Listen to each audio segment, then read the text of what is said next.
Pakistan premier league অর্থাৎ PSL, যেটা পাকিস্তানের খুব গর্বের বিষয়, যেটা মাঝে মধ্যেই তারা টার্গেট করে আইপিএলকে, যদিও আইপিএলের একটা নখের যোগ্যও নয় পিএসএল।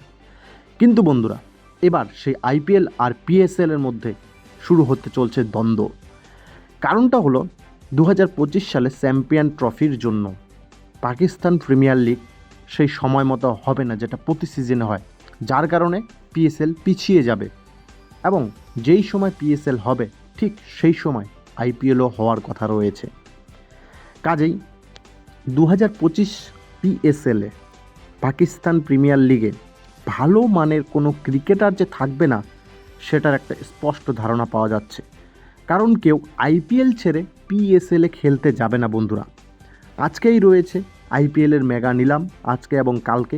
সেখানে যেই সব প্লেয়াররা যেই সব ফ্র্যাঞ্চাইজির মধ্যে চলে যাবে সেই সব প্লেয়ার তো একদম পিএসএলে যাওয়ার মতো সুযোগ তাদের হাতে নেই। তারা আর সেই পিএসএল খেলতে পারবে না 2025 সালের। তাই বলা হচ্ছে যে 2025 সালে পিএসএল যে ভালো ধরনের প্লেয়ার নিতে পারবে না, যার জন্য তাদের পিএসএলের মান নিম্নমুখী হবে। সেই জন্যই পিএসএলের যে ফ্র্যাঞ্চাইজিরা রয়েছে, মালিকরা, তারা পিসিবিকে চিঠিও দিয়েছে যে এই বিষয়ের পরিপ্রেক্ষিতে কী করণীয়, তারা কি করতে পারে। এর সাথে সাথে এটাও শোনা যাচ্ছে যে পিএসএলে এবার স্পন্সরশিপ নিয়েও দ্বন্দ্ব রয়েছে। কোনো ভালো স্পন্সরশিপ পিএসএল পাচ্ছে না, টাকার ঝনঝনানি হচ্ছে না আর পিএসএলে।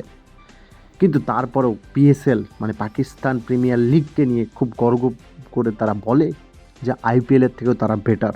কিন্তু এখন পরিস্থিতি এমন যে তাদের নাকানি চুবানি খাওয়ার মতো পরিস্থিতি। ভালো যদি প্লেয়ার না যায় তাহলে সেই পিএসএলের মান একদম নিম্নমুখী হয়ে যাবে, যেই নিয়ে চিন্তার ভাস পাকিস্তান ক্রিকেট ফ্র্যাঞ্চাইজির রয়েছে। তো বন্ধুরা, এই পরিপ্রেক্ষিতে তোমার কোনো মন্তব্য থাকলে অবশ্যই সেটা কমেন্ট বক্সে জানাও। ধন্যবাদ।